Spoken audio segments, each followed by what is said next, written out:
On a également des questions, des personnes qui veulent monter une structure de plusieurs restaurants. Donc, selon toi, qu'est-ce qui est le mieux à faire? Souvent, on pose cette question. Ouais.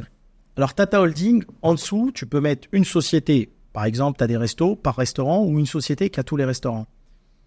À la base, quand tu avais une société par restaurant, pareil, c'était pour céder les cessions de parts plus facilement d'un resto. Pareil que le modèle immobilier. Après, c'est trop complexe en gestion. C'est trop complexe.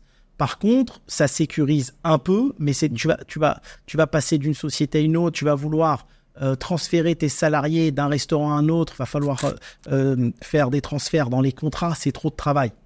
Vaut mieux avoir une seule société et des établissements secondaires, mais avoir une très bonne gestion comptable et reporting pour pas planter ton groupe. C'est très important.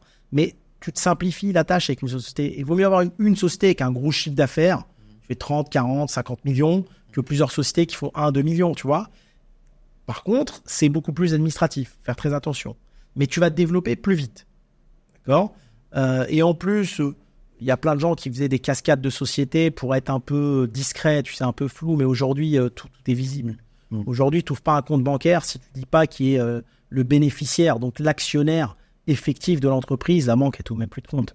Donc, ça ne sert plus à rien de se compliquer la tête dans des organigrammes très complexes. Tu vois, moi, j'avais juste en Europe 160 sociétés. J'ai tout changé pour passer à 3-4 sociétés. D'accord. C'est plus facile de gestion, mais... Plus facile parce qu'il faut prendre en compte les frais administratifs, les frais comptables, les frais de gestion. Plus tu as de sociétés, plus tu dois mettre des gens dans les bureaux. Enfin, c'est beaucoup de travail. Donc, plus tu simplifies, mieux c'est. Ouais, j'imagine aussi si tu dois, je sais pas, fermer 20-30 sociétés pour simplifier les choses, tu dois payer 20 fois... Tu as 100 sociétés, tu dois les dissoudre. Ouais. À 2 000 € la société, tu as claqué 200 000 €. C'est incroyable. Ça va très vite. Hein. Et chaque société a ses problèmes, chaque société, non.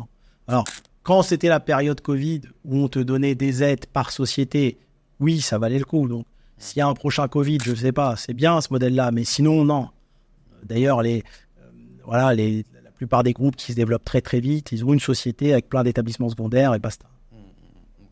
Justement, est-ce qu'on pourrait parler un petit peu de la croissance d'une entreprise? On a aussi des questions de personnes qui se posent, des entrepreneurs qui veulent, on va dire, utiliser le levier des levées de fonds pour avoir une croissance beaucoup plus rapide.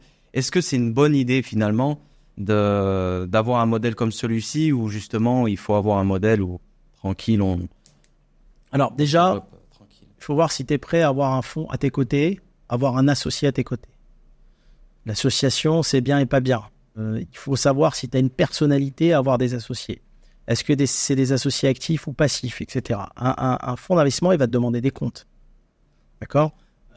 Donc après, tu as des gens qui trichent. Ils vont faire des levées de 50 millions, il va faire des gros salaires à toute sa famille, il va voyager en jet et il s'en fout. Parce que tu as des fonds qui regardent un peu moins. Ça dépend, il y a plusieurs façons de lever de l'argent. Il y a les obligations convertibles, il y a les fonds classiques, il y a plein de choses. Ça dépend si tu as envie de développer doucement et être à 100% au contrôle, ou si tu as envie de développer vite et de faire un exit et de sortir et de vendre. C'est ce qu'on parlait tout à l'heure. Ouais. Il y a des gens qui préfèrent un petit chez soi qu'un grand chez les autres. Ça dépend de ta personnalité. Tu vois ? Donc les inconvénients et les avantages d'une croissance rapide d'entreprise, pour résumer. Tu vas te diluer. Si tu lèves trop d'argent au départ et que ta société ne fait pas assez de chiffre d'affaires, tu vas te diluer. À moins de trouver des fonds pigeons. Il y a plein de fonds d'investissement, c'est des pigeons. Hein. Moi, j'ai vu autour de moi des gens qui ont levé des 100 millions alors qu'ils faisaient moins 4 millions de résultats et un chiffre d'affaires de 5 millions. Ils ont vendu, c'est comme tu disais tout à l'heure sur les réseaux sociaux avec les gens qui vendent du cinéma. Ils ont vendu du rêve à des fonds. Les types, ils étaient là dans la table, bravo, ah ouais, truc de fou. 2 ans après, des pots de bilan. Parce que tu as des gens qui savent pas vendre. Moi, tu sais, j'ai des amis entrepreneurs, c'est des génies. Mais ils ont jamais levé 1 euro parce qu'ils savent pas vendre. Ils savent même pas expliquer ce qu'ils ont correctement. Tu vois, donc, c'est bon si tu veux faire quoi dans le business. Est-ce que tu veux durer dans le temps ou est-ce que tu veux faire une levée de 10 millions, mettre 3 millions dans ta poche et partir en vacances. Ouais. Et ça, de toute façon, ça dure pas. Et puis même, ta notoriété, elle prend un coup.